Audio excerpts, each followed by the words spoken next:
तो बच्चों लोग आज हम पढ़ेंगे वो कौन कौन सा आइटम है जो कॉस्ट शीट मतलब कॉस्ट अकाउंटिंग में नहीं आता है ना। तो देखो, एक है items of purely financial expenses. मतलब ये प्योर फाइनेंशियल एक्सपेंसेस है, मतलब ये आता है फाइनेंशियल अकाउंटिंग में केवल, है ना। Pure financial income, items of appropriation of profits और items of abnormal expenses and losses, है ना। ये सब आइटम हमारा कॉस्ट शीट में नहीं आता है, मतलब कॉस्ट अकाउंटिंग में नहीं आता है।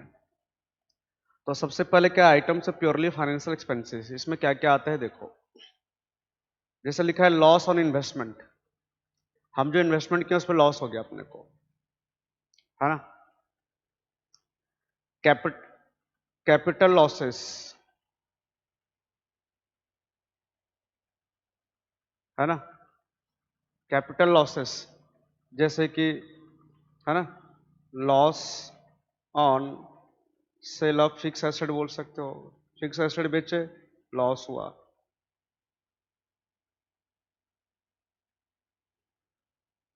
पेनल्टी और फाइन, मतलब मान लो हमारा बिजनेस को पेनल्टी और फाइन लगाया गया है ना, तो ये हमको देना पड़ा। इंटरेस्ट ऑन डिवेंचर, मतलब जो लोन्स लिए हैं बच्चे, लोन के ऊपर इंटरेस्ट दे रहे हैं।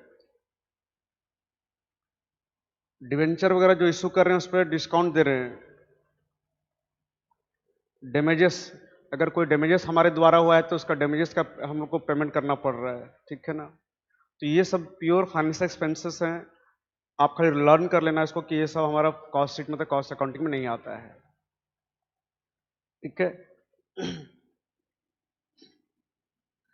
अच्छा, जैसे एक प्रोडक्ट बना रहे हैं चलो हम लोग, ठीक है। तो प्रोडक्ट का कॉस्ट में कौन कौन सा खर्चा हमारा आएगा। अब हमारा एसेट और इन्वेस्टमेंट बेचने से लॉस हुआ तो क्या वो हमारा गुड्स बनाने में खर्चा लगा है? नहीं, वो तो नहीं आएगा। हमको पेनल्टी और फाइन लगाया गया है तो क्या हम गुड्स का कॉस्ट में जोड़ देंगे क्या बच्चों लोग उसको? हम लोन लिए थे, उसका इंटरेस्ट भर रहे हैं, तो भैया ये जो इंटरेस्ट दे रहे हैं बच्चों लोग, ये तो हमको जो पैसा अरेंज किए थे उसका खर्चा है कि गुड्स बनाने में खर्चा हो रहा है क्या?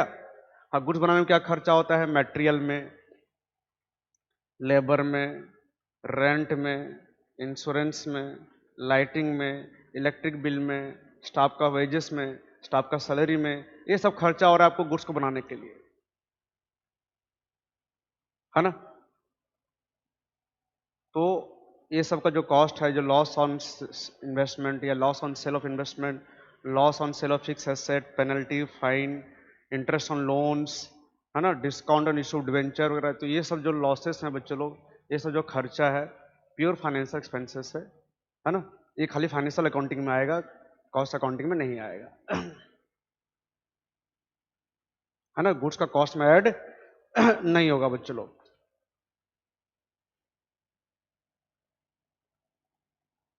नेक्स्ट है items of appropriation of profits.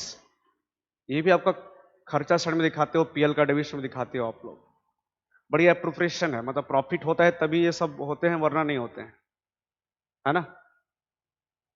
हम क्या किए, ट्रांसफर किए रिजर्व्स में, जनरल रिजर्व में, अदर रिजर्व में ट्रांसफर किए, इनकम टैक्स दिए, डिविडेंड दिए, डोनेशन या चैरिटी दिए, है ना, गुडविल राइट ऑफ हुआ, प्रीलिमिनरी एक्सपेंसेस राइट ऑफ हुआ, under writing commission right of हुआ, डिस्काउंट इशू शेयर वगैरह ये सब राइट ऑफ हुआ। तो बच्चों लोग ये जो एप्रोप्रिएशन ऑफ प्रॉफिट आप देख रहे हो, मतलब ये सब प्रॉफिट होगा तभी होता है। और ये आइटम भी आप कहाँ दिखाते हो? खर्चा साइड में, पीएल का डेबिट साइड में। इसका गुड्स का आप क्या किए, पीएल से प्रॉफिट निकाल के ट्रांसफर किया जनरल लीजर में, तो क्या किया, आपके पास से कोई पैसा गया क्या, कोई खर्चा हुआ क्या बिजनेस में? नहीं, है ना। तो ये जो ट्रांसफर किए रिजर्व्स में या इनकम टैक्स दिए हैं, ये गुड्स को बनाने में खर्चा नहीं हुआ बच्चों लोग, है ना। डिविडेंड दिए हैं, ये जो शेयर होल्डर को दिए हैं डिविडेंड, मतलब जो पैसा लिए हैं उसका उसका डिविडेंड दे रहे हैं, गुड्स बनाने में नहीं हुआ है। अब डोनेशन दिए किसी को, चैरिटी दिए, तो गुड्स का कॉस्ट में जोड़ देंगे क्या? तो बच्चों ये सब क्या होता है, आपको गुड्स का कॉस्ट में नहीं आएगा। आप रीड मार लो अच्छे से तो भी होगा।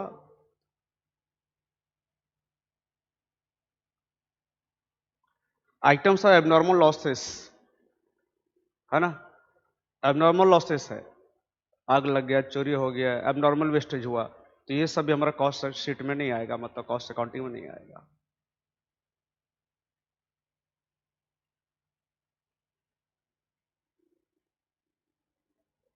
अब है लास्ट में प्योर फाइनेंशियल इनकम्स, है ना, ये आप पीएल क्रेडिट में दिखाते थे, तो ये भी हमारा नहीं आएगा कहाँ, कॉस्ट अकाउंटिंग में।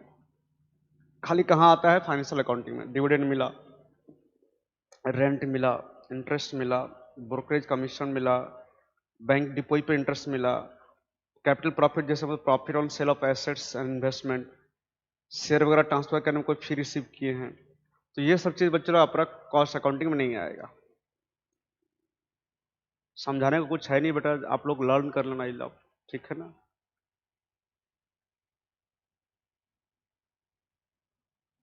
ठीक है, आप ये सारे बात कौन कौन सा आइटम नहीं आता है कॉस्ट शीट में, मतलब कॉस्ट अकाउंटिंग में, थोड़ा देख लेना।